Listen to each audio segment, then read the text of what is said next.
اور نماز کی عادت ڈالو. ایک نماز ہے جو ہم پڑھتے ہیں، وہ نماز نہیں کہہ رہا ہوں. فَإِذَا فَرَغْتَ فَانْصَبْ، نصب گڑ جانا.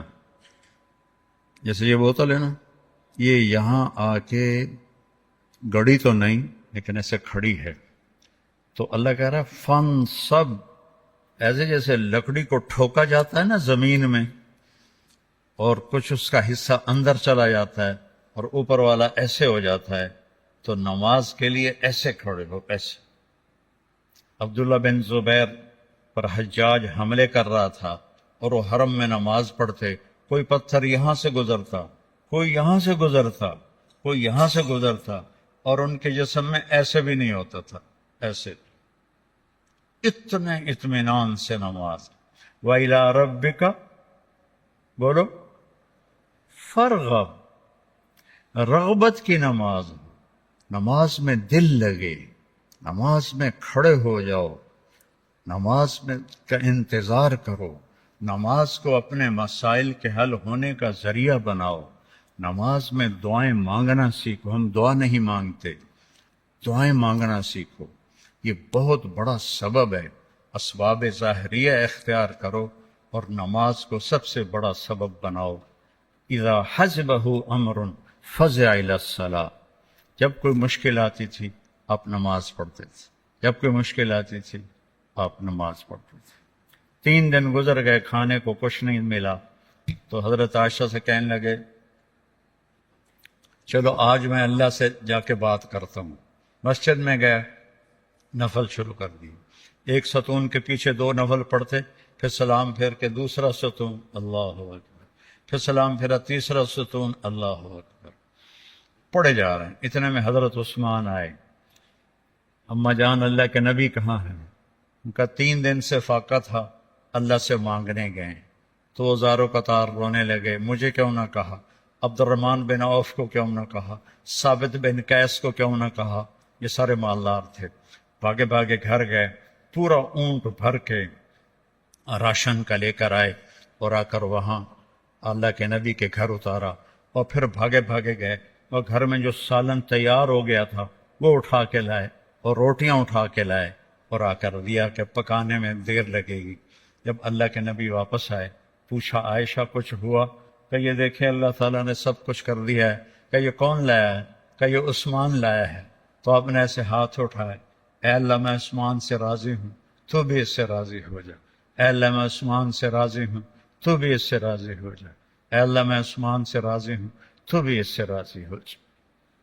تو نماز کو اپنا وظیفہ بناؤ. یہ آج کل کے یہ سوشل میڈیا اور بہت سے ایسے نادان لوگ، یہ وظیفہ پڑھو، یہ وظیفے پڑھو، یہ پڑھو، یہ پڑھو، یہ سب فضولیات ہیں. سب سے بڑا وظیفہ نماز ہے اور دعا ہے.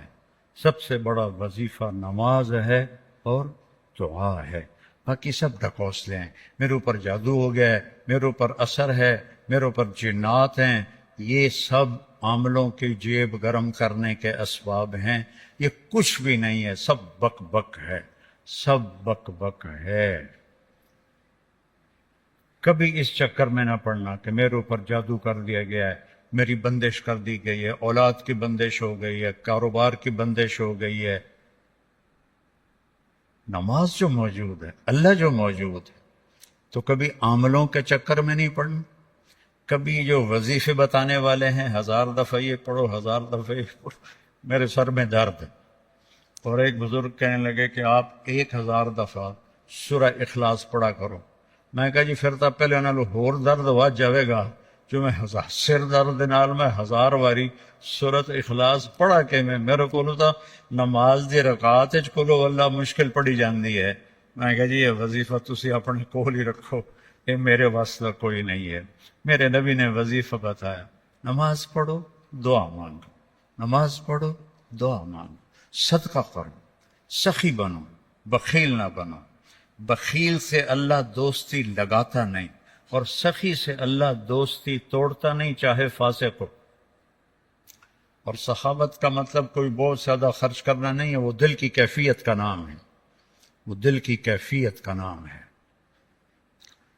تو غریب بھی سخی ہو سکتا ہے اور مالدار بھی ہو سکتا ہے، غریب بھی بخیل ہو سکتا ہے، مالدار بھی ہو سکتا ہے، بخل خود پیدا ہوتا ہے، سخاوت کو پیدا کرنا پڑتا ہے۔ سخی بنو۔ مولویوں میں سخاوت بہت کم ہے، بلکہ ہے ہی کوئی نہیں، کیونکہ شروع سے لینے کا جو کام شروع ہو جاتا ہے تو دینے کو دل ہی نہیں کرتا۔ تو دینا سیکھو تاکہ اللہ تمہیں دے، کھلانا سیکھو اللہ تمہیں کھلائے، پلانا سیکھو اللہ تمہیں پلائے۔ پھر سب سے بڑی سخاوت ہے جس پہ ناراضگی ہے معاف کر دو۔ سب سے بڑی تواضع ہے جس پہ زیادتی کی ہے اس سے جا کے معافی مانگ لو۔ معافی مانگنا اس سے بڑی تواضع کوئی نہیں، معاف کر دینا اس سے بڑی سخاوت کوئی نہیں ہے۔ اور اللہ کو سخی سے پیار ہے، وہ فاسقی کیوں نہ ہو۔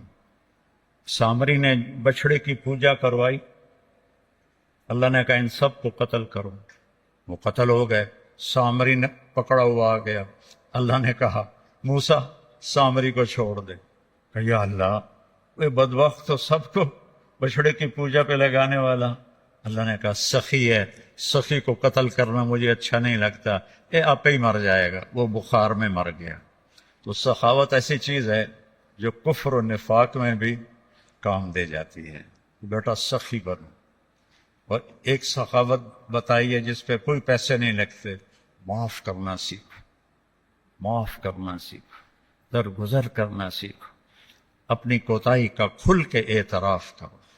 جو معافی مانگنے آئے اس کے آگے منہ نہ بناؤ، اسے فوراً اپنے سینے سے لگاؤ۔ الا تحبون ان یغفر اللہ لکم۔ معاف کرنا سیکھو، معافی مانگنا سیکھو۔ اور نوافل میں تہجد کا اہتمام کرو۔ یہ شعار الصالحین ہے۔ آپ نوجوان ہو تو آپ 70 سے بھی آگے چلے گئے۔ تہجد کا اہتمام کرو۔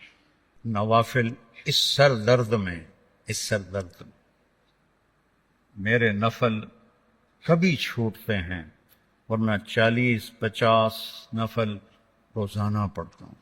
میری تہجد قضا نہیں ہوتی سوائے شدید تکلیف کے۔ پچھلے 30-35 سال سے اللہ نے مجھے تہجد کا پابند کیا ہوا ہے۔